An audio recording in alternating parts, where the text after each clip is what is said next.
जय जगन्नाथ। आमर ये नवकलेवर स्वतंत्र कार्यक्रम को आपन को स्वागत। आम सहित आज अच्छा नवकलेवर जो माने वनजाग यात्रा जाती जो दैतापति माने जो मानकर ये नवकलेवर समय प्रमुख भूमिका थाए जो माने यही समय जगन्नाथ विशेष सेवा करती से दैतापति मानकर दलपति तथा बलभद्र बाड़र बाड़ग्राही श्रीयुक्त हलधर दास महापात्र आपण को आम कार्यक्रम को स्वागत। श्रीयुक्त हलधर दास महापात्र को मध्य समग्र पुरी रे एवं विभिन्न अंचल रे युवदास महापात्र बोलिकी विशेष भाव से परिचित। आपण को समस्ते युवदास महापात्र भाव भल भाव जानती जदिव आपणकर ना श्रीयुक्त हलधर दास महापात्र। आपण बलभद्र बाड़र बा बलभद्र ठाकुर बाड़र मुख्य बाड़ग्राही। आपण को एथर वनजाग यात्रा समय नवकलेवर समय दलपति भाव में विवेचना करा जायछि। प्रशासन आपन को स्वीकृति देछि। आपण केवल एथर नुहंती या पूर्वथर मध्य आपण मुख्य दलपति थिले। आपण को ये दलपति कार्य गत थर मिलिथिला एथर मध्य मिलिछि। ये दलपति कार्य बा दलपतिर भूमिकाटी कौन? दलपतिर कार्य होछि माने मुख्य कार्य एई जो वनजाग यात्रा ये जेते जन आमर जाती वनजाग यात्रा रे से समस्त दायित्व समस्त कार्यकलाप जहाँ जहाँ अच्छी किंतु जहाँ जहाँ सब असुविधा सुविधा से दलपति न्यस्त अच्छी भल मंद कथा सब ठीक ठाक करी माने प्रशासन को खबर देवे। प्रशासन जाई तार सुविधा असुविधा सब विचार करेंगे। ये वनजाग यात्रा आरंभ हम आमर चैत्र शुक्ल दशमी 29 तारीख मार्च मास 29 तारीख में आरंभ हम।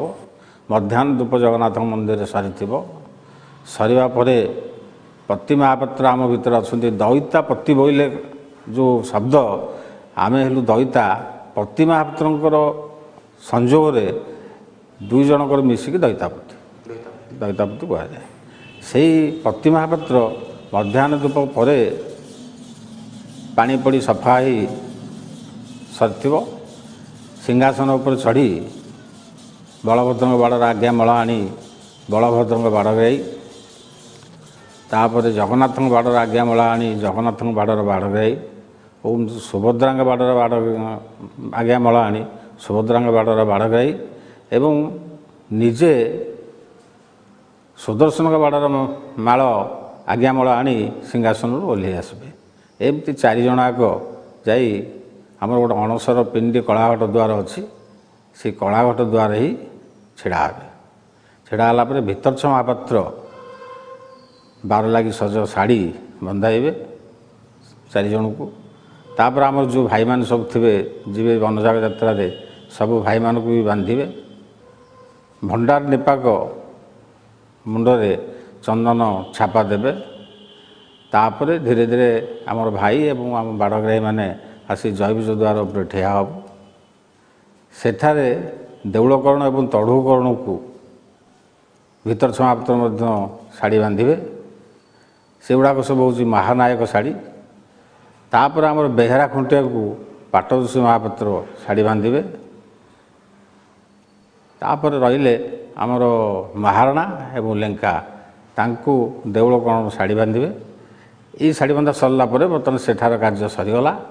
धीरे धीरे 7 पाँच दे आनंद बजार दे 22 पाँच दे पटुआर धीरे धीरे आसी श्रीनगर रजांक द्वार पाखे पहुँच सेठी पहुँचवा पर रजा गजपति जो तांकर गुआ चाउल जो राजगुरु को टेकी थे से राजगुरु आसी द्वार मुहरे आमर विश्वावसु को टेकीदेवे।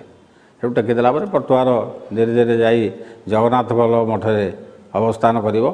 से राति को रला परे ता परदिन भी अवस्थान करी रहिवो। एवं जगन्नाथ बल्लभ मठ दैतापति एवं अन्य मानकर सबू खाइबा पीवा नीटू आरंभ कर जावतीय खर्च परिवहन करिवो। तापरे राति 12टा पर द्वितीय दिन वनजाग यात्रा पदयात्रा आरंभ हो। ଏଇ ଯାତ୍ରା ଗଲାବେଳେ ମାନେ ରାସ୍ତାରେ ଚାଲିବା ପରେ ଯେଉଁ ପରିଶାନ୍ତ ହେଇଯିବ ଗୋଟେ ଗୋଟେ ଜାଗାରେ ରହିବେ, ପ୍ରଥମେ ବାଲିଘାଇରେ ରହିବେ, ଏଇଥର ଠିକ୍ ହେଇଛି। ଦ୍ୱିତୀୟରେ ଯାଇ ଆମର ରାମଚଣ୍ଡୀଙ୍କ ପାଖରେ ରହିବେ। ତୃତୀୟରେ ଆମର କୋଣାର୍କରେ ଯାଇକି ଅବସ୍ଥାନ କରିବେ। ସେଦିନ ରାତିଟି ସେଠି ରହିବେ ଏବଂ ରାସ୍ତାରେ ଗାଧୁଆ ପାଧୁଆ ଆନି ଲାଭ ଭଲ ମନ୍ଦ ସାରିକି ଯାଇଥିବେ। ଆଉ କ'ଣ, ଏଇ ଯେଉଁ ଯାତ୍ରା, ଏଇ ଯାତ୍ରାର ମୁଖ୍ୟ ଦାୟିତ୍ୱ ଆମର ଦଳପତି ନେଇଥାନ୍ତି ଏବଂ ବୁଝାସୁଝା କରି ଠିକ୍ରେ କାହାର ଭଲ ମନ୍ଦ ଅସୁବିଧା ହେଲା ତାଙ୍କୁ ପଚରାଯାଏ। ଏଇ ବୁଝିବା ସକାଶେ ଏଙ୍କ ନାଁ ହେଲା ଦଳପତି। ତାପରେ ଆମର 2 ତାରିଖ ଦିନ ଏହି ଯାତ୍ରା କୋଣାର୍କରୁ ଆରମ୍ଭ ହୋଇ ବନଯାତ୍ରୀମାନେ ଯାଇ ଦେଉଳି ମଠରେ ପହଞ୍ଚିବେ। ଦେଉଳି ମଠରେ 2 ତାରିଖରେ ରହିଲା ପରେ ଗୋଟାଏ ଚିଠି ଆମର ଦେଉଳକରଣ ମଙ୍ଗଳାଙ୍କ ମନ୍ଦିରକୁ ପଠାଇବେ। ମଙ୍ଗଳାଙ୍କ ମନ୍ଦିରକୁ ପଠାଇବାର ଅର୍ଥ ହେଉଛି ଯେ ଆମେ ଏଠୁ ପୁରୀରୁ ଆସିଗଲୁ ମାଜଣା ପାଇଁ, ଯେହେତୁ ତୁମକୁ ଆମେ ଜଣେଇନୁ, ତେମେ ଜାଣି ଆମର କାଲି କିପରିକା ମାଜଣା ହେବ ତା'ର ବ୍ୟବସ୍ଥା ପାଇଁ ଆପଣ ବନ୍ଦୋବସ୍ତ କରନ୍ତୁ। ତାଙ୍କର ଟ୍ରଷ୍ଟି ଏବଂ ତାଙ୍କର ଯେଉଁ ଥିବ ଘଣ୍ଟ ଛତି କାହାଳି ମଙ୍ଗଳାଙ୍କର ସବୁ ଆସି ଦେଉଳି ମଠରେ ପହଞ୍ଚିବ। ସକାଳ ସମୟରେ ଆମେ ସମସ୍ତେ ଆମର ସାନ ନିତ୍ୟକର୍ମ ସବୁ ସାରି ଏବଂ ବାଡ଼ଗ୍ରାହୀମାନେ ଏବଂ ଭାଇମାନେ ସବୁ ଏକତ୍ରିତ ଭାବରେ ବ୍ରାହ୍ମଣ ମହାରଣା ଲେଙ୍କା ଚକ୍ର ଧରି ଆଗରେ ଯିବେ। ଏଇଭଳିଆ ପଟୁଆର ଯାଇକିରି ମଙ୍ଗଳାଙ୍କ ମନ୍ଦିରରେ ପହଞ୍ଚିବ। ମଙ୍ଗଳାଙ୍କ ମନ୍ଦିରରେ ସକାଳ ଧୂପ ସରିଥିବ। ସେଇ ସକାଳ ଧୂପ ପରେ ଠାକୁରାଣୀ ପୁନରାୟ ସେଇଦିନ ଆଉ ଥରେ ମାଜଣା ହେବେ, ଯେଉଁଟାକି ଏଇଟା ବନଜାଗ ମାଜଣା। ସେ ମାଜଣା ପରେ ମାଜଣା ହେବା ସମୟରେ ଆମେ ସମସ୍ତେ ଯାଇକରି ମଙ୍ଗଳାଙ୍କ ପାଖରେ ରହିବୁ, ଦେଖିବୁ ଏବଂ ମାଳ ଫୁଲ ସବୁ ଆମର ଯାହା ଯାଇଥିବ ଲାଗି ହେବ। ମହାପ୍ରସାଦ ସବୁ ଠାକୁରାଣୀଙ୍କ ପାଖରେ ମଧ୍ୟ ଲାଗି ହେବ। ଆଉ ସେଇ ସମୟରେ ତା'ର କାର୍ଯ୍ୟ ହେଉଛି ଯେ ମଙ୍ଗଳାଙ୍କର ଦାରୁ ଇନଷ୍ଟ୍ରକ୍ସନଟା ସେଇ ସମୟରେ ଆମକୁ ମିଳେ। ଦାରୁ ଇନଷ୍ଟ୍ରକ୍ସନ କେଉଁ ପଟ ଦିଗରେ ମିଳିବ, କେମିତି ମିଳିବ, ମାଜଣା କଲାବେଳେ ମିଳିଯାଏ। ମାଜଣା କଲାବେଳେ ମିଳିଯାଏ। କେମିତି ମିଳେ? ସେଇଟା ତା'ର ଅଲୌକିକ ଭାବରେ ମିଳେ। ଆମେ ସେଇଟା ପୋଥି ଆମର ଦେଖି ମାନେ ସଂକେତ ତାଙ୍କର କ'ଣ ଆସିଲା, କେମିତି ଗତଥର କେମିତି ସଂକେତ ମିଳିଥିଲା, ସେଇଆ କେମିତି ସଂକେତ ଟିକେ ଆମ ଦର୍ଶକଙ୍କ ପାଇଁ ଯଦି ଆପଣ କହିବେ। ସେଇଟା ହେଲା ଆମର ଗୁପ୍ତ ସଂକେତ। ସେ ସଂକେତଟା କ'ଣ କେଉଁ ପ୍ରକାର ଆସିବ ସେଇଟା ଆମର ପ୍ରକାଶ ଯୋଗ୍ୟ ନୁହଁ। ପ୍ରକାଶ ଯୋଗ୍ୟ ହେଉଛି ଯେ ସାପ ବାହାରିଥିବ, ସେ ଚକ୍ର ହେଇଥିବ, ସେ ଶଙ୍ଖ ହେଇଥିବ, ସେ ଏଠି ଏମିତି ଥିବେ, ଆମକୁ ସ୍ୱପ୍ନାଦେଶ ହେଲା। କିନ୍ତୁ ଏଇ ଯେଉଁ କଥାଟା, ଏଇ କଥାଟା କିନ୍ତୁ ମୁଁ କାହିଁ କେବେ ଆଜିକି 3ଟା କଳବର ପର୍ଯ୍ୟନ୍ତ ଆସିଲିଣି, ମୁଁ କଲିଣି, ସେ କଥା ମୁଁ କାହିଁ ଜାଣିନାହାନ୍ତି ଯେ ସ୍ୱପ୍ନରେ କହିବେ ଏମିତି ବୋଲି। କିନ୍ତୁ ଜାଣିଛି ଯେ ମାଜଣା ସମୟରେ ହିଁ ମାଜଣା ସମୟରେ ବି। କିନ୍ତୁ ବହୁତ ଲୋକ ବିଶ୍ୱାସ କରନ୍ତି ଯେ ସ୍ୱପ୍ନରେ ଯେ ମା ସ୍ୱପ୍ନାଦେଶ କରନ୍ତି ଯେ ଏଇ ଦିଗକୁ ଗଲେ। ନା, ସ୍ୱପ୍ନାଦେଶର କାର୍ଯ୍ୟ ହେଉଛି ଯେ ଯଦି ଆମର କୌଣସି ଡିଷ୍ଟର୍ବାନ୍ସ ଘଟିଲା କି କୌଣସି ଅସୁବିଧା ହେଲା, ସ୍ୱପ୍ନରେ ସେ ଚେତେଇ ଦେବେ, ଦାରୁ ମିଳିଲାନି, ତେଣୁ ବାଧ୍ୟରେ ମା ସେଇଟାକୁ ଚେତେଇ ଦେବେ, ସୂଚନା ଦେଇଦେବେ। କିନ୍ତୁ ପ୍ରକୃତରେ ମାଜଣା ବେଳ ହିଁ ଜଣାପଡ଼ିଯାଏ ତା ସଂକେତ। ଆପଣଙ୍କ ସମ୍ପର୍କରେ ମୁଁ ଦର୍ଶକମାନଙ୍କୁ କହିଦିଏ ଯେ ଠାକୁରଙ୍କର ବ୍ରହ୍ମ ପରିବର୍ତ୍ତନ ନିଜେ ସ୍ୱୟଂ ଶ୍ରୀ ହଳଧର ଦାସ ମହାପାତ୍ର କରିଛନ୍ତି। ତାଙ୍କର ସେ ଅନୁଭୂତି ହେଇଛି, ସେ ଆମ ସହିତ ଅଛନ୍ତି। ମୁଁ ସେ ବିଷୟରେ ଯଦି ନ ପଚାରେ ତାହେଲେ ଦର୍ଶକମାନଙ୍କ ପାଖରେ ଦ୍ରୋହୀ ହେବି। ସେଥିପାଇଁ ମୁଁ ପ୍ରଥମରେ ଆପଣଙ୍କୁ ସେ ବିଷୟରେ ପଚାରିବାକୁ ଚାହିଁବି ଯେ ଦାରୁଙ୍କର ବ୍ରହ୍ମ ପରିବର୍ତ୍ତନ କରିବାର ଯେଉଁ ଅନୁଭୂତି, ସେ ଅନୁଭୂତି ସମ୍ପର୍କରେ ଆମ ଦର୍ଶକଙ୍କୁ କିଛି କହିବେ ଆପଣ? ସେ ସମ୍ପର୍କରେ ମୁଁ କିଛି କହିପାରିବିନି, ସେଇଟା ପୁରାପୁରି ଆମର ମନା। କିନ୍ତୁ ଯେହେତୁ ସେଇଟା ଅନ୍ଧାର ଘର କହିଲେ ଚଳେ, 4 ଗେଟ୍ ଦିଆ ହେଇକି ସେ କାର୍ଯ୍ୟ ହୁଏ। ଆପଣଙ୍କୁ ଯଦି କହିବି ସେଇଟା ଠିକ୍ କି ଭୁଲ ସେଇଟା ବି କେହି ଜାଣିପାରିବେନି। ତେଣୁ ଯେତେବେଳେ ପ୍ରକାଶ କରିବାକୁ ମନା ହେଇଛି ସେଇଟା ମୁଁ କେବେ କହିପାରିବି। ମୁଁ ଆପଣଙ୍କୁ ସେ ଗୋପନ ସେବା ବିଷୟରେ ପଚାରିବି ମଧ୍ୟ ନାହିଁ, ଯେହେତୁ ସେଇଟା ଗୋପନ ସେବା ଆପଣ କହିବେ ନାହିଁ। ମୁଁ କେବଳ ଏତିକି ଜାଣିବାକୁ ଚାହିଁବି ଯେ ପ୍ରତ୍ୟେକ ଠାକୁରଙ୍କର ଯେଉଁ ବ୍ରହ୍ମ ପରିବର୍ତ୍ତନ ହୁଏ ଭିନ୍ନ ଭିନ୍ନ ସେବାୟତ କରନ୍ତି ନା ଜଣେ ସେବାୟତ 4 ଜଣ ଯାକ ଠାକୁରଙ୍କର ବ୍ରହ୍ମ ପରିବର୍ତ୍ତନ କରନ୍ତି? ନାଇଁ, ସେଇଟା ପୁରା ଗୁପ୍ତ। ଆମେ ତ ସେ ତା ଭିତରେ ପ୍ରାୟ 50-100 ରହିବୁ। ଆମେ କେମିତି ଯାଉଛୁ, କେମିତି କ'ଣ କରୁଛୁ, ସେଇଟା ତ ପୁରା ଗୁପ୍ତ ଆମ ଭିତରେ। ସେଇଟା କେବେ ପ୍ରକାଶ ଯୋଗ୍ୟ ନୁହଁ। ନାଇଁ, 4 ଜଣଙ୍କର ଜଣେ କରନ୍ତି କି 4 ଜଣ କରେ ସେଇଟା ମଧ୍ୟ ପ୍ରକାଶ ଯୋଗ୍ୟ ନୁହଁ ସେଇଟା। କିନ୍ତୁ ଆମେ ଶୁଣିଛୁ ଯେ ଯେହେତୁ ଆପଣମାନେ କରନ୍ତି ବଂଶାନୁକ୍ରମିକ ଭାବରେ ବଂଶାନୁକ୍ରମିକ ବାଡ଼ଗ୍ରାହୀର ସେବା, ତେଣୁ ବାଡ଼ଗ୍ରାହୀ ଯେତେବେଳେ ଚାରି ବାଡ଼ରେ 4 ଜଣ ଅଛନ୍ତି, 4 ଜଣଙ୍କର ଦାୟିତ୍ୱ ସେ ଯାହା କରିବା କଥା କରିବେ, କିଛି ଅସୁବିଧା ନାହିଁ। ଗୋଟେ ସାଧାରଣରେ ଗୋଟେ ଧାରଣା ରହିଛି, ଆପଣ ୟାର ଅର୍ଥ କିଛି ଅଲଗା କରିବେ ନାହିଁ, କେବଳ ସାଧାରଣ ଦର୍ଶକଙ୍କ ଜାଣିବା କଥାକୁ ଆଖି ଆଗରେ ରଖିକରି ମୁଁ ଆପଣଙ୍କୁ ଏଇଟା ପଚାରୁଛି ଯେ ଗୋଟେ କଥାରେ ଏମିତି କୁହାଯାଉଥିଲା ଯେ ଯିଏ ଜଗନ୍ନାଥଙ୍କର ବା ଠାକୁରମାନଙ୍କର ବ୍ରହ୍ମ ପରିବର୍ତ୍ତନ କରିବ ସିଏ ତାପରେ ତାଙ୍କର କାଳ ହେଇଯିବ ବୋଲିକରି। କିନ୍ତୁ ଆପଣ ଗତଥର ନବକଳେବର ବେଳେ କରିଛନ୍ତି, ବ୍ରହ୍ମ ପରିବର୍ତ୍ତନ କରିଛନ୍ତି, ଆଉ ଆଜି 19 ବର୍ଷ ପରେ ମଧ୍ୟ ଆମ ସହିତ ବସିକରି ଆଲୋଚନା କରୁଛନ୍ତି। ସେଇଟା ମୋର ମାନେ ପୁରାପୁରି ଠିକ୍ ଯେ ଜଗନ୍ନାଥଙ୍କର ଘଟ ପରିବର୍ତ୍ତନ କରିଦେଲେ ଯେ ଲୋକର ପରିବର୍ତ୍ତନ ହେଇଯିବ, ତା ସେମିତିଆ କିଛି ଠିକ୍ ନୁହଁ। କିନ୍ତୁ ଆଗରୁ ମର୍ତ୍ତ୍ୟମଣ୍ଡଳ ଦେହ ବହି ଦେବତା ହୋଇଲେ ମରଇ, ସମସ୍ତେ ମରିବେ। କିନ୍ତୁ ମୋର ଯେତେବେଳେ ଘଟ ପରିବର୍ତ୍ତନ ମୁଁ କରି ଆସୁଛି, କାହିଁ ସେମିତି କିଛି ମୁଁ ପ୍ରଭୁଙ୍କର ଜାଣିନି, ପ୍ରଭୁଙ୍କର ଅଲୌକିକ କୃପା ହେଇଥିବ କ'ଣ କରୁଥିବ, ସେ ବିଷୟରେ ମୋର କାହିଁ ବିଶେଷ ଧାରଣା ନାହିଁ ଯେ ଏଇଟା ଘଟ ପରିବର୍ତ୍ତନ କଲେ ଯେ ଲୋକ ମରିଯିବ। ମୁଁ ତ 19 ବର୍ଷରୁ ମୁଁ କରୁଛି। ଇଏ ଥିଲେ ଶ୍ରୀଯୁକ୍ତ ହଳଧର ଦାସ ମହାପାତ୍ର, ମୁଁ ଯାହାଙ୍କ ବିଷୟରେ କହୁଥିଲି। ଘଟ ପରିବର୍ତ୍ତନ କରିଥିବା ଯେଉଁ ସେବାୟତମାନେ ଅଛନ୍ତି ବର୍ତ୍ତମାନ, ତା ଭିତରେ ସେ ଏକମାତ୍ର ସେବାୟତ ଅଛନ୍ତି ଆମ ସହିତ ଯିଏ ଘଟ ପରିବର୍ତ୍ତନ ଅତୀତରେ କରିଛନ୍ତି। ତାଙ୍କ ସହିତ ଆମେ କଥା ହେବା, କିନ୍ତୁ ତା ପୂର୍ବରୁ ନେବା ଏକ ଛୋଟ ବିରତି।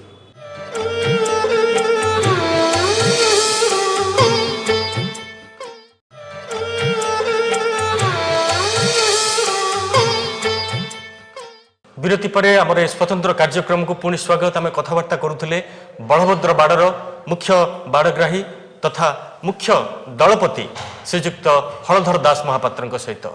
ଶ୍ରୀଯୁକ୍ତ ଦାସ ମହାପାତ୍ର, ଆପଣ କହୁଥିଲେ ଯେ ବ୍ରହ୍ମ ପରିବର୍ତ୍ତନ ଅତି ଗୋପନୀୟ ସେବା, ସେ ସେବା ସମ୍ପର୍କରେ ସାଧାରଣରେ ପ୍ରକାଶ କରାଯାଏ ନାହିଁ। ଆପଣ ବି କହୁଥିଲେ ଗୋପନୀୟ ସେବା କଲାବେଳେ ଯେଉଁ ରାସ୍ତା ଦେଇକରି ଯିବାକୁ ପଡ଼େ ସେସବୁ ମଧ୍ୟ ହେଉଛି ଗୋପନ ସେବା। ସେ ଅର୍ଥରେ ଦେଖିବାକୁ ଗଲେ ବନଜାଗ ମଧ୍ୟ ଏକ ଗୋପନ ସେବା, ସେ ଅର୍ଥରେ ଦେଖିବାକୁ ଗଲେ ଦାରୁ ସନ୍ଧାନ ମଧ୍ୟ ଏକ ଗୋପନ ସେବା, ସେ ଅର୍ଥରେ ଦେଖିବାକୁ ଗଲେ ଜଙ୍ଗଲ ଭିତରେ ବା ବନ ଭିତରେ ଯାଗ କରିବା ମଧ୍ୟ ବା ଯଜ୍ଞ କରିବା ମଧ୍ୟ ଏକ ଗୋପନ ସେବା, ଦାରୁଙ୍କୁ ଆଣିକରି ଶ୍ରୀମନ୍ଦିରରେ ପହଞ୍ଚିବା ମଧ୍ୟ ଏକ ଗୋପନ ସେବା। କିନ୍ତୁ ଏସବୁ ବର୍ତ୍ତମାନ ସାର୍ବଜନୀନ ହୋଇସାରିଲାଣି, ଏସବୁ ଆଉ ଗୋପନ ସେବା ହେଇକରି ରହିନାହିଁ। ଆପଣ କେବଳ ବ୍ରହ୍ମ ପରିବର୍ତ୍ତନଟାକୁ ଗୋପନ ସେବା ଭିତରେ ଆବଦ୍ଧ କରି ରଖିବାକୁ ଚାହୁଁଛନ୍ତି? ନା, ସବୁ ଗୋପନ ଅଛି, କହିଲେ ବି ସେଇଟା ଗୋପନ ଅଛି। ମାନେ ଯେମିତି ଦେଖନ୍ତୁ ଦାରୁ ଆସୁଛନ୍ତି, ଦାରୁରେ ସେ ଆଚ୍ଛାଦନ ହେଇଛନ୍ତି, ତା ଭିତରେ କେମିତି ସେ କେଉଁ ପ୍ରକାର ଅଛନ୍ତି ତାକୁ କ'ଣ କିଏ ଦେଖୁଛି ନା ଦାରୁ ଗାଡ଼ି ଆସୁଛି, ସେ ବି ତା ଭିତରେ ଗୋପନରେ ଅଛନ୍ତି। ଦାରୁ ଗାଡ଼ି ଆସୁଛି ଯେତେବେଳେ ସେ ତ ରାସ୍ତାରେ ଆସିବ ନା, ସମସ୍ତଙ୍କ ସାମ୍ନାରେ ଆସିବ, ସେ ରହିବେ, ଭୋଗ ଖାଇବେ, କେଉଁଠି ରହିଲା, କେଉଁଠି ବିଶ୍ରାମ ନେଲା, କେଉଁଠି ଆସିବେ, ତେଣୁ ସେ ଗୋପନରେ ବି ଅଛନ୍ତି। ଆପଣ ଯେତେବେଳେ ପ୍ରଥମରେ ଦାରୁଙ୍କର ବ୍ରହ୍ମ ପରିବର୍ତ୍ତନ ପାଇଁ ବୋଲିକରି ମନସ୍ଥ କଲେ ଏବଂ କଲେ, ତା ପୂର୍ବରୁ ଆପଣଙ୍କର ମାନସିକ ଅବସ୍ଥା କ'ଣ ଥିଲା? ମୁଁ ଯେମିତି ଆପଣଙ୍କୁ କହୁଥିଲି ଯେ ଗୋଟେ ବିଶ୍ୱାସ ଥିଲା ବା ଗୋଟେ ଧାରଣା ଥିଲା ଯେ ଯେଉଁମାନେ ବ୍ରହ୍ମ ପରିବର୍ତ୍ତନ କରନ୍ତି ସେମାନଙ୍କର ତାପରେ ପରେ ହୁଏତ କାଳ ହେଇଯାଇପାରେ, ଏମିତି ମନ ଭିତରେ କିଛି ଭୟ ନଥିଲା କି ଗୋଟେ ରିସ୍କ ନେଉଛନ୍ତି? ସେମିତି କିଛି ନଥିଲା। ଯେ ବାଡ଼ଗ୍ରାହୀର ଘଟ ପରିବର୍ତ୍ତନ କରିବା ହେଲା ସେବା। ଏଇ ଘରେ ଯିଏ ଜନ୍ମ ହେବ, ଏଠି ଯିଏ ପହଞ୍ଚିବ, ବର୍ତ୍ତମାନ ତାର କାର୍ଯ୍ୟ ହେଉଛି ସେ ହେଇଗଲା ବାଡ଼ଗ୍ରାହୀ। ବାପ ପରେ ପୁଅ ହେଲା ବାଡ଼ଗ୍ରାହୀ। ମୋର ଯେତେବେଳେ ଫାଦର ଯେତେବେଳେ 64 ମସିହାରେ ମରିଗଲେ, ତାପରେ ମୋର ସେବା ଯେତେବେଳେ ମୋ ଉପରେ ନ୍ୟସ୍ତ କଲା, ମୋର ବୟସ ସେତେବେଳେ ବର୍ତ୍ତମାନ 14 ବର୍ଷ କି 12 ବର୍ଷ ହେଇଥିଲା। ତାପରେ କଳେବର ପଡ଼ିଲା 69 ମସିହାରେ, ସେତେବେଳେ ସେ କାର୍ଯ୍ୟ ମୋତେ ତୁଲେଇବାକୁ ପଡ଼ିବ, ନଚେତ ଛାଡ଼ିବାକୁ ପଡ଼ିବ। ଆପଣ କେତେ ଥର ବ୍ରହ୍ମ ପରିବର୍ତ୍ତନ କରିଛନ୍ତି? 3 ଥର। 3 ଥର ଯାକ ମାନେ 1969 ମସିହାରେ ବି କରିଛନ୍ତି, ସେତେବେଳେ କମ୍ ବୟସରେ ହେଇଥିଲେ। 19 ବର୍ଷ। 19 ବର୍ଷ ବୟସରେ ଆପଣ ବ୍ରହ୍ମ ପରିବର୍ତ୍ତନ କରିଛନ୍ତି। ପୁଣି 1977 ମସିହାରେ ବ୍ରହ୍ମ ପରିବର୍ତ୍ତନ, ପୁଣି ଆପଣ 1996 ମସିହାରେ ବ୍ରହ୍ମ ପରିବର୍ତ୍ତନ କଲେ, ଏବେ ଆଉ ଥରେ 2015 ମସିହାରେ ପୁଣି ବ୍ରହ୍ମ ପରିବର୍ତ୍ତନ କରିବେ। କ'ଣ କରିବି କି ନ କରିବି ସେ କଥା ମୁଁ କହିପାରିବି? ତାହା ମଧ୍ୟ ଆପଣ କହିପାରିବେ। କେମିତି କହିବି? ଯାହା କରିଦେଇଛନ୍ତି କରିଦେଇଛି, କ'ଣ ହେବ ଆଗକୁ ମୁଁ କେମିତି ଜାଣିଲି?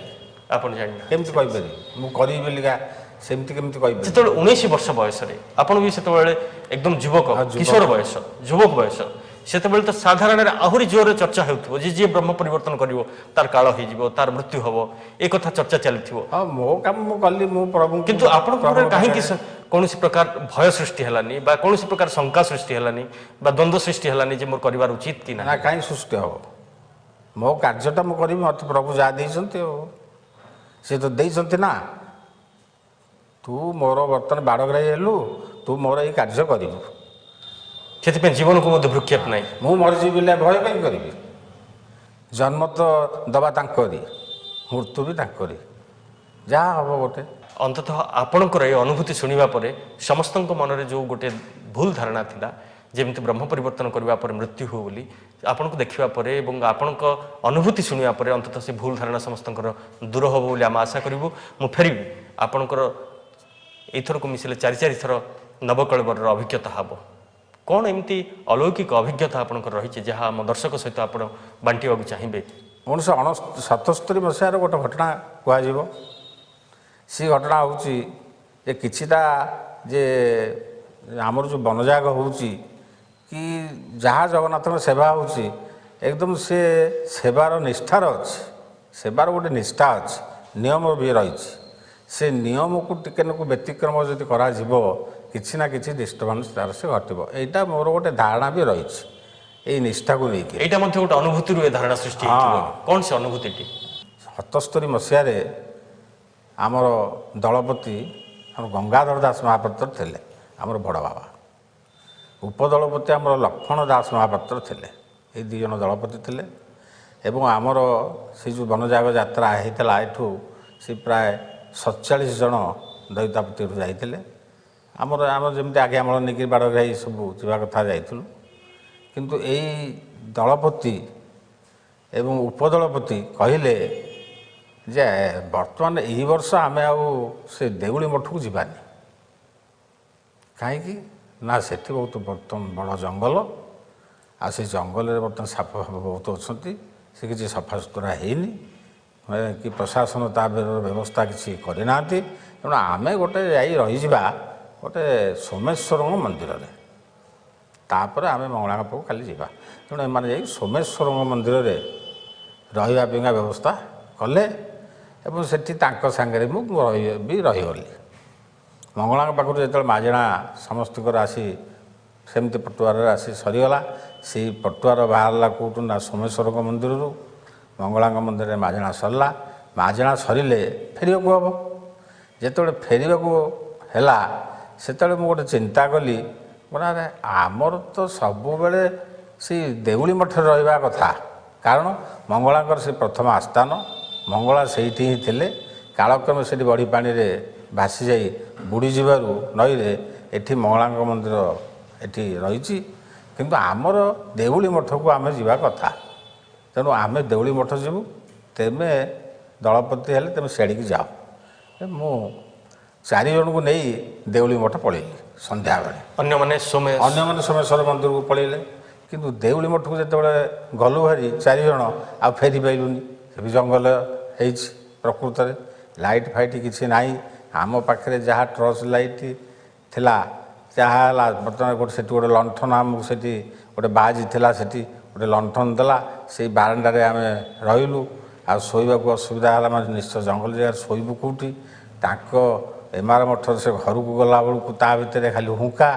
ଏମିତି ବହୁ କଷ୍ଟରେ ଯାଇ ସେଠି ରହିଲୁ। ରାତି ପାଇ ସକାଳ ହେଲା। ସକାଳୁ କିଛି ଜାଗା ବ୍ୟବସ୍ଥା କରି ସଫାସୁତୁରା କରି ତା ବି ରହିଲୁ, କାହିଁକିନା ଆମେ ଯାଇଛୁ, ଯେତେବେଳେ ଯାଇଛୁ ଆଉ ଫେରିପାରୁନୁ ହେଲା। 3 ଦିନ 4 ଦିନ ରହିବା ପରେ ଆମର ଦଳପତି ଯାଇ ପହଞ୍ଚିଲେ। କହିଲେ ଶୁଣ, ତୁମେ ଯାହା ନିୟମକୁ ମାନିଲ, ବର୍ତ୍ତମାନ ଆଉ ଏଠି ରହୁନି, ତୁମେ ପଳେଇ ଆସ। ତୁମେ ନିୟମ ମାନିଲ, ଭଲ ହେଇଛି। ମୁଁ କହିଲି ହଉ ଚାଲ। ଆମେ ଦେଖିଲୁ ଆଉ 4 ଦିନ ରହିଲୁ, ଆଉ ଏଠି ରହିକି ବା କ'ଣ କରିବୁ? ସମସ୍ତେ ସେପଟେ ରହିଲେଣି, ତାଙ୍କ ସାଙ୍ଗରେ ପଳେଇଲୁ। ଯେତିକି ନିୟମ ଆମେ ମାନିଲୁ ସେଠିକି ପଳେଇଲୁ। ଏମିତି ଦାରୁ ଆଉ 14 ଦିନ ପର୍ଯ୍ୟନ୍ତ କିଛି ସନ୍ଧାନ ମିଳିଲାନି। ନ ମିଳିବା ଭିତରେ ଆମର ଯିଏ ଦଳପତି ଗଙ୍ଗାଧର ଦାସ ମହାପାତ୍ର, ସିଏ ଖାଲି କାନ୍ଦିଲେ। ସେ କହିଲେ କ'ଣ କରିବା, ଦାରୁ ଆଜିକି 14 ଦିନ ହେଲା ଦାରୁ ମିଳିଲାନି। 4 ଦାରୁର ମାନେ କାର୍ଯ୍ୟକ୍ରମ ଠିକ୍, ସଗଡ଼ି ଯଜ୍ଞ ଅକୁରାର୍ପଣ ଏମିତି ସବୁ ଗୋଟେ ଗୋଟେ ଦାରୁରେ ଅନ୍ତତଃ ଆମକୁ 8-10 ଦିନ ଦରକାର। ତେଣୁ କେମିତି ଯିବା, କେମିତି ପୁରୀରେ ପହଞ୍ଚିବା, ସ୍ନାନ ପୂର୍ଣ୍ଣିମା ପୂର୍ବରୁ ପହଞ୍ଚିବାକୁ ପଡ଼ିବ। ତେଣୁ ଠିକ୍ ଅଛି, କ'ଣ କରାଯିବ? କାନ୍ଦିଲେ। ଆମର ଯେ ଉପଦଳପତି ସେ ବି ବହୁତ ମନ ଦୁଃଖ କରିକିରି ଖାଲି ମାନେ କେବେ ତ ଦାରୁର କୌଣସି ସନ୍ଧାନ ନାହିଁ, ଦାରୁ ବି ନାହିଁ, କିଛି ନାହିଁ, ଯୁଆଡ଼େ ଯାଉଛି ଫେଲ୍। ଆଉ ଲାଷ୍ଟକୁ ଗୋଟେ ଜାଗାକୁ ଗଲେ ଦାରୁ ପାଇଁ, ଦେଖିଲା ବେଳକୁ ତା ଭିତରେ ଗୋଟେ ଭୂତ ଅଛି ସେ ବଗିଚା ଭିତରେ। ସେ ଗୋଟେ ଷଣ୍ଢରୁ ବୋହିକି ଆଇଲା। ତେଣୁ ତାକୁ ଦେଖିକିରି ପଳେଇ ଆଇଲେ। ଏମିତି ବହୁତ ମନ ଦୁଃଖରେ ଏପଟ ସେପଟ ହେଲେ। ସେ ପାଖରେ ଗୋଟେ ବଗିଚା ଥିଲା। ମୁଁ ସେଇ ମଙ୍ଗଳାଙ୍କ ମନ୍ଦିରରେ ସନ୍ଧ୍ୟାବେଳକୁ ଟିକେ ପଳାଏ। ମୁଁ କହିଲି ଆଉ ଦିନସାରା ତ ଏଇ ସୋମେଶ୍ୱରଙ୍କ ମନ୍ଦିରରେ ବସି କି ଦାରୁ ପିଙ୍ଗା ଯାଇ ବୁଲି ବାଲିକି ଆସିଲା ବେଳକୁ ଗୋଡ଼ ହାତ କ'ଣ ହେଇଯାଏ। ମଙ୍ଗଳାଙ୍କ ମନ୍ଦିର ଟିକେ ପବନ ଥାଏ, ସେ ବାରଣ୍ଡା ଦେହରେ ଯାଇ ବସେ। ସେଇଠି ଦିନ ବସିଛି, ସେଦିନ 13 ଦିନ ହେଇଛି। ଜଣେ ପରିବାବାଲା ଆସି ପହଞ୍ଚିଲା। କହିଲା ଆଜ୍ଞା କ'ଣ ଆଉ ସବୁ କେଉଁଠି ଅଛନ୍ତି? ଆପଣ ତ ଆସିଥିଲେ ମଙ୍ଗଳାଙ୍କ ମାଜଣା କରିବାକୁ, ମାଜଣା କରିକି ତ ଗଲେ। ଆଉ ଏଇନେ କେଉଁଠି କେମିତି ଆପଣଙ୍କର ଦାରୁ ଫାରୁ କ'ଣ ସନ୍ଧାନ?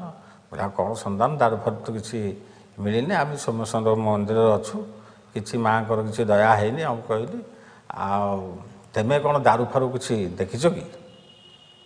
ଏଇପଟେ ଯାହା କହିବ, ଏଇପଟେ କିଛି ଦାରୁ ଫାରୁ ଜାଣିଛ? ନା ହଁ ଆଜ୍ଞା ଦେଖିଛି, ଜାଣିଛି ଯେ ଭୋଗେଶ୍ୱରରେ ଆଜ୍ଞା ଗୋଟେ ଦାରୁ ଅଛି, ସେଇଟା ମୁଁ ଜାଣିଛି। ବହୁତ ଦିନ ହେଲା ମୁଁ ସେ ବାଟା ଯାଏ ସେ ଗାଁକୁ, ମୋର ଗାଁରେ ବନ୍ଧୁ ଘର ଅଛି। ଆଚ୍ଛା ହଉ, ତୁମେ ଟିକେ ଆମକୁ ସାହାଯ୍ୟ କର।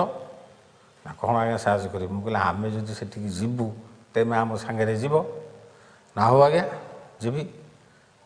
ମୁଁ କହିଲି ତୁମେ ଠିକ୍ କରି କହିଲେ ଆମେ ଯିବା ନା। ଆଉ ନା ଆଜ୍ଞା ଯିବି। ତମ ଘର? ନା ମୋ ଘର ଆଜ୍ଞା ନୂଆହାଟ। ତେଣୁ ମୁଁ ରାତିରେ ଗଲି, ଶୋଇଲି। ଶୋଇକି ସେ ଆମର ଉପଦଳପତି ଲକ୍ଷ୍ମଣ ଦାସ ମହାପାତ୍ରଙ୍କୁ କହିଲି, ମୁଁ କହିଲି ବୁଝିଲ ଦାଦା, ବର୍ତ୍ତମାନ ଏମିତି ଏମିତି ଖବର ଗୋଟେ ଆସିଛି, ଆଉ ତମର ମୋର ଯିବାକୁ ପଡ଼ିବ। ଆଉ କିଛି ବିଶେଷ କିଛି ନ ମିଳିବ, ପୁଣି ତ ପୁକୁଡ଼ି ନେଇକି କ'ଣ କରିବା? ନା ଆମର ଆମେ ପଳେଇବା ସାଙ୍ଗେ ସାଙ୍ଗେ। ରାତି 3ଟାରୁ ଉଠି ଗାଧୁଆ ପାଧୁଆ କରି ମଙ୍ଗଳାଙ୍କୁ ଗୋଟେ ମୁଣ୍ଡିଆ ମାରି ନୂଆହାଟରେ ଚାଲି ଚାଲି ଆସି ପହଞ୍ଚିଲୁ। ଏଇ ଲୋକକୁ ଅପେକ୍ଷା କଲୁ। ଏଇ ଲୋକ ଆସିକିରି 10-15 ମିନିଟ୍ ଭିତରେ ପହଞ୍ଚିଲା। କହିଲା ଆଜ୍ଞା ମୋତେ କହିଥିଲେ ମୁଁ ଆସିଯାଇଛି। ତାପରେ ଭୋଗେଶ୍ୱର ଗଲୁ। ଭୋଗେଶ୍ୱର ଯାଇ ପ୍ରାୟ 4:30-5ଟା ଭିତରେ ପହଞ୍ଚିଗଲୁ। ମାନେ 4:30 4ଟା ଭିତରେ ହେବ। ପହଞ୍ଚିଗଲୁ। ଯେମିତିକା ଗୋଟେ ଦେଖିଲି ଯେ ସିଆଡ଼ୁ ଆମର ଏ ଓଡ଼ିଆ ମଠରୁ ଗୋଟେ ବ୍ରାହ୍ମଣ ଆସୁଛି, ବସନ୍ତ ମହାଇକି। କହିଲେ ଭାଇନା ତେମେ ଏଠି କୁଆଡ଼େ? ନା ଆମର ଆଜ୍ଞା ପୁରା ମଠର ଇଲାକା। ଏଇ ଇଲାକାରେ ଆମ ମଠ ମୋତେ ଦାୟିତ୍ୱ ଦେଇଦେଇଛି। ଗୋଟେ ଧାନ ଫାନ ସବୁ ଆମଦାନୀ କରୁଛି। ଆପଣ କୁଆଡ଼େ ଆଇଲେ? ଆମେ କହିଲୁ ଏଇଥିପାଇଁ ଆସୁ। ତେମେ ଭାଇନା କ'ଣ ଜାଣିଛ ତମ ଇଲାକାରେ ଏମିତି ଗଛ ଅଛି, ଏଇ ଭଦ୍ରଲୋକ ଆମ ସାଙ୍ଗରେ ଆସିଛନ୍ତି? ନା ଆଜ୍ଞା ଆପଣ ଯେଉଁଠି ଛିଡ଼ା ହେଇଛନ୍ତି ସେଇଠି ପୁରା ଗଛ, ଏଇଠୁ ½ କିଲୋମିଟର ହେବ। ଏଇ ଯେଉଁ ବେତନଟି ଜଙ୍ଗଲ ଦେଖୁଛନ୍ତି, ଏ ବେତନଟି ଜଙ୍ଗଲ ଭିତରେ ଗଛ ଅଛି, ଏ ନଈ ଉପରେ ଯାଇକିରି। ଭାଇନା କେମିତି ଯିବା? ତ ରାସ୍ତା ବନ୍ଦ। ନା ଆଚ୍ଛା ଆପଣ ଯଦି ଯିବା କଥା ଠିକ୍। ମୁଁ କହିଲି ହଁ ଠିକ୍। ମୁଁ ଗାଁରୁ ଆଉଛି। ଗାଁରୁ 20 ଲୋକ ଆଣି ବେତନଟି ଜଙ୍ଗଲକୁ ଗୋଟେ ଦୁଆର ଭଳିଆ କାଟି ଧୀରେ ଧୀରେ ଧୀରେ ଧୀରେ ଯାଇ ଠିକ୍ ସଞ୍ଜ ଲାଗି ଲାଗି ଯାଉଛି, ଟିକେ ଟିକେ ଦିନ ଅଛି, ଗଛ ପାଖରେ ପହଞ୍ଚିଗଲୁ। ପହଞ୍ଚିଲା ବେଳକୁ ବିରାଟ ଗଛ, ଆଉ ଏକଦମ ପୁରାପୁରି ବିରାଜମାନ। ସେ ଗୋଟେ ସୁନ୍ଦର ଇଟାରେ ଗୋଟିଏ ମନ୍ଦିର ଠିକ୍ ଗଛ ସାମ୍ନାରେ ଅଛି। ଗୋଟେ କଣା ବି ଅଛି, ଆଉ ଗୋଟେ ଶିବଲିଙ୍ଗ ସେଠି ପୂଜା ହେଉଛି। ଏମିତିକି ଗଛ ଏକଦମ ପୁରା ସେଇ ମନ୍ଦିର ଦେହକୁ ପୁରା ଲାଗିଯାଇଛି। ଦାଦା ପଚାରିଲେ କ'ଣ ଯିବ, କେମିତି ସବୁ ଠିକ୍ ଅଛି? ହଁ ସବୁ ଠିକ୍ ଅଛି। ଆଉ ଚାଲ ଏଠୁ ପଳେଇବା, ସନ୍ଧ୍ୟା ହେଲାଣି। କାହିଁକିନା ସେଠି ଗୋଟେ ସାପର ଏରିଆ ଖାଲି, ତେଣୁ ଭୟରେ ସାପ ଫାପ ରାତି ସନ୍ଧ୍ୟା ହେଲାଣି। ଧୀରେ ଧୀରେ ଆସି ରୋଡ଼ ଉପରକୁ ଆସିଗଲୁ। ସେଠୁ ପୁଣି ଆସିବୁ, କେମିତିକା କ'ଣ କରିବୁ, ସେମିତି ଚିନ୍ତା କରୁ କରୁ ଆଉ ଦାଦା କହିଲେ କେମିତି କ'ଣ ପଳେଇବା ଆଗ। ମାନେ ଯାହା ହଉ ଏତେ ଦିନରେ ଗୋଟେ ଜଗନ୍ନାଥଙ୍କର ଗୋଟେ ଦୟା, ଯେ ବଳଭଦ୍ରଙ୍କ ଦାରୁ ହେଉ କି ଜଗନ୍ନାଥଙ୍କ ଦାରୁ ହେଉ, କ'ଣ ଇଏ ହେବେ ଆମେ ବସିଲେ ତାକୁ ଚିନ୍ତା କରିବା। ମିଳିଛନ୍ତି ଆଗ ତୁରନ୍ତ ଆମ ଡେରାକୁ ପଳେଇବା ଦରକାର। ଆମେ ସେଠୁ 30-50 କିଲୋମିଟର ଦୂରରେ ରହିଲୁଣି। ସେଠୁ ଗୋଟେ ଟ୍ରେକର ବି ମିଳିଲା। ସିଏ କହିଲା ମୁଁ ବି ସେଇ ନିଆଳିରେ ଛାଡ଼ିଦେବି। ରାତି 2ଟାରେ ଆଜ୍ଞା ନିଆଳିରେ ଆଣିକି ଛାଡ଼ିଦେଲା। ଛାଡ଼ିଦେଲା ଯେମିତିକା ଟ୍ରେକର ତା ସେ ପଳେଇଲା ନିଆଳିରେ, ତା ଘର କେଉଁ ଗଳି ଭିତରେ ତା ସେ ପଳେଇଲା। ଯେମିତି ଆମକୁ ଛାଡ଼ି ଦେଇ ଯାଇଛି, 4 ଜଣ ଲୋକ ଆଇଲେ, କହିଲେ ହଁ ମାଡ଼ ହେବ। ବାଡ଼ିକି ସବୁ ମାରିଦେବୁ ଆଉ ତେମେ ଏମିତି ଲୋକ କିଏ ତେମେ କାହିଁ ରାତି 2ଟାରେ ଆମକୁ ମାରିବ ଧରିବ କ'ଣ ଆମେ କ'ଣ ଚୋରି କରୁଛୁ ନା କ'ଣ କରୁଛୁ ସେ କଥା ନାହିଁ ତେମେ 10 ବର୍ଷ ତଳେ ଆମ ଗାଁରେ ବିଭିନ୍ନ କାଣ୍ଡ ଘଟେଇକି ତମେ ଯାଇଛ ତେଣୁ 10 ବର୍ଷ ପରେ ତମେ ଆମ ହାବୁଡ଼ରେ ପଡ଼ିଛ ତେମେ ବେନୁପଡ଼ା ମଠ ବାହାଜି ତମ ଉପରେ ମାଡ଼ ହେବ ଭଲ କଥା ସେଥିପାଇଁ 4ରୁ 20 25 ହେଇଗଲେ ଠେଙ୍ଗା ବାଡ଼ି ବି ନେଇକି ଆଇଲେ ଆଉ ଗାଳି ବେଜିତ ଯେ କାହିଁରେ କଲେ ମୁଁ ସେ ଚଉତରା ଉପରେ ଗୋଟେ ଚଢ଼ିଗଲୁ କହିଲେ କାହିଁ ତମେ ସେମିତି ହେଉଛ କ'ଣ ହେଉଛ ଏମିତି ଆଗ ଅଧଘଣ୍ଟେ 45 ମିନିଟ୍ ଏମିତି ବେଢ଼ା ଉଠା ଭିତରେ ଜଗନ୍ନାଥଙ୍କୁ ଡାକିଲି ମୁଁ ଜଗନ୍ନାଥ ଗୋଟେ ଏମିତି ଅସୁବିଧାରେ ଆମକୁ ପକାଇଦେଲ ଆଣିକିରି ଆମେ 2 ଜଣ ଲୋକ ସେ 25 ଜଣ ଲୋକ ବାଡ଼ିକି ମାରିଦେବେ କ'ଣ କରାଯିବ ସେଇ ତାଙ୍କ ଭିତରୁ ଗୋଟେ ବାହାରିଲା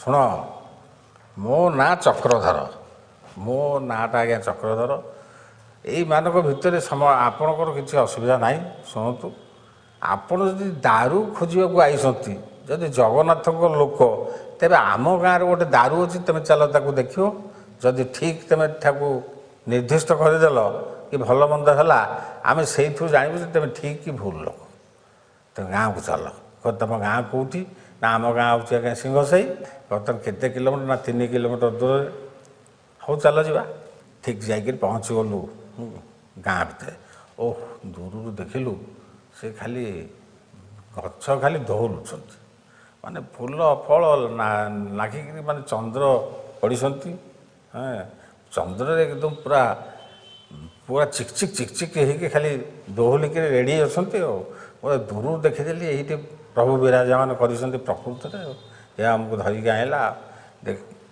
ଗଛ ମୂଳରେ ଯାଇକି ପହଞ୍ଚିଲୁ ଦାଦା କହିଲେ ଯାହା ହଉ ଏଠି ଅଛନ୍ତି ଆଉ ଚାଲ ଦେଖିବା ଆଉ ସେ ଗଛ ମୂଳରେ ଯେମିତି ଛିଡ଼ା ହେଇଗଲି ସେ ଗୋଡ଼ଟା ଗଛ ମୂଳରେ ଗଳିଗଲା ସେଠୁ ଗୋଟେ ସାପ ବାହାରିଲା ମୋତେ ଦାଦା କହିଲେ ଏଇ ଘୁଞ୍ଚିଆ ସାପ ସେଠି ମୁଁ କହିଲି କେଉଁଠି ସାପ ନାହିଁ ତ ଗୋଡ଼ ପାଖରେ ଆସିକି ସେ ଚୌକି ଉପରେ ଗୋଟେ ବସିଲୁ ଚାରିପଟ ଆଗ ଖାଲି ଆମର ବଳଦ ବନ୍ଧା ହେଇଛନ୍ତି ଖରାଦିନ ବଳଦ ସବୁ ଖୁଣ୍ଟ ଗୋଟେ ପୋଦା ଏଇ ଚାରିପଟ ଆଗ 30 କି 40 ବଳଦ ବଲା ହେଇଛନ୍ତି ସେଠି ଲୋକ କହିଲେ ଏଇ ସାପଟାକୁ ଆଜ୍ଞା ବାଡ଼ିକି ମାରିଦେବୁ ରାତି ଅଧରେ ଗୋଟେ ସାପ ବାହାରିଛି ଆମର ବଳଦ ଗୁଡ଼ାକ ମାରିଦେବ ଗୋଟେ ବଳଦର ଦାମ 10,000 15,000 ଟଙ୍କା ଦାମେ ଆଉ ଏକୁ ଆମେ ରଖିବୁ ତଡ଼ା ବାଡ଼େଇକି ମାରିବୁ ଆମେ କହିଲୁ କାହିଁ ତା ସାଙ୍ଗେ ଲାଗିଛ ଆଉ ସିଏ ଦୋଷୀ ନୁହଁ ତେମେ ଯେଉଁ ଗଛକୁ ଦେଖେଇବାକୁ ଆଣିଲ ସିଏ ବର୍ତ୍ତମାନ ହେଉଛି ସେଇ ଗଛର ଜଗୁଆଳି ଏ ସାପ ବି ଅଧଘଣ୍ଟେ ରହିଲେ ଅଧଘଣ୍ଟେ ପରେ ସେ ମନକୁ ବାହାରିଲେ ସେ ଗଛ ଚାରିପଟ ଆଗ ବୁଲିଲେ ଥରୁଟେ ବଳଦଙ୍କ ଖୁରା ଉପରେ 2-4ଟାରେ ଚଢ଼ିଲେ ସେ ପୁଣି ତା ଭିତରେ ଯାଇ ପଶିଲେ ସେଠୁ ସେ ଲୋକ ଦେଖିକି ଶାନ୍ତି ହେଇଗଲେ କହିଲେ ଆଜ୍ଞା ଆପଣ କ'ଣ ସବୁ ଖାଇବେ ଆମେ କହିଲୁ ରାତି 3:30 ହେଲାଣି ଖାଇବୁ କ'ଣ ଆମକୁ ତ ତମେ ମାରି ଦେଇଥାନ୍ତ ସେଠି ଏଠିକି ଭିଡ଼ିକି ଆଣି ଏଠି ପହଞ୍ଚେଇଲ କ'ଣ ରଖିଛ ଖାଇବେ ନା ପଇଡ଼ ରଖିଛୁ ଖାଅ ଯୋଡ଼େ 3ଟା ନାକେ ପଇଡ଼ ପିଇଲୁ ରାତି ପାଇ ସକାଳ ହେଲା ସେ ପ୍ରାଚୀନରେ ଗାଧେଇଲୁ ଆମେ ତ ମନ ଲାଗିଛି କେମିତି ଆସିବୁ ବର୍ତ୍ତମାନ ସୋମେଶ୍ୱରଙ୍କ ପାଖରେ ପହଞ୍ଚିବୁ ଖବର ନେଇ ଆସି ବର୍ତ୍ତମାନ ସୋମେଶ୍ୱରଙ୍କ ପାଖରେ ପହଞ୍ଚି ସୁଦର୍ଶନଙ୍କ ଦାରୁ ସିଏ ହେଲେ ବଳଭଦ୍ରଙ୍କ ଦାରୁ ଭୋଗେଶ୍ୱର ହେଲେ ବର୍ତ୍ତମାନ ଆମେ ଚାଲିଲୁ ଦାରୁ ଅଭିଯାନରେ ଚମତ୍କାର କାହାଣୀ ଏସବୁ କାହାଣୀ ପ୍ରକୃତରେ ଏସବୁ ସମ୍ପର୍କରେ ଦର୍ଶକମାନେ ନିଶ୍ଚୟ ଆଗ୍ରହ ହେବେ ଶୁଣିବା ପାଇଁ ये जो दारू संग्रहर जो अभिज्ञता आपणकर चमत्कार अभिज्ञता एथर मध्य आपण आउ किछि नुआ अभिज्ञता करेंगे आपणकर सहित आमे कथबार्ता कलु दर्शक माने आपणकर अभिज्ञता शुणिले आपन बहुत बहुत धन्यवाद आपण आमको समय देले ये थिले बलभद्र बाड़र मुख्य बाड़ग्राही तथा दैतापति मानकर मुख्य दलपति श्रीजुक्त हलधर दास महापात्र जहाँ को आम शुणुले अभिज्ञता जाणुले से ब्रह्म परिवर्तन करार अभिज्ञता वनजाग यात्रा जाकर दारू संधान करार अभिज्ञता आपण मैंने शुणुले आज कार्यक्रम को ये रखुचु नमस्कार।